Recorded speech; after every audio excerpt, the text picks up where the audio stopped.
Binago ka ng sama ng loob hanggang sa dumating sa point na nawalan ka na ng gana at pakialam dun sa taong gustong-gusto mo. Umabot ka sa puntong dumating yung araw na wala ka nang pakialam sa kanya kasi ginaya mo lang siya.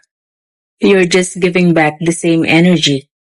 Nagising ka na lang isang umaga na nawalan ka na ng pake sa taong dati tinuturing mong importante. Napagod ka na ikaw lagi nagpi-please at nag-e-effort.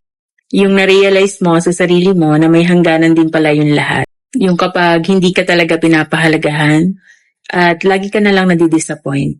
Yung ikaw mismo sa sarili mo ang umayaw kasi naubos ka na. At ngayon andun ka sa era na okay lang sa'yo kahit wala kang kausap kasi wala na sa'yo magpapaiyak. Hindi ka na mag-overthink or sisikip yung dibdib mo. Hindi ka na rin iiyak gabi-gabi. Hindi ka na rin iinom ng alak para lang makalimot. Yung grabe sa grabe ka naman magmahal, pero sobrang manhid mo pag nawalan ka na ng pakialam.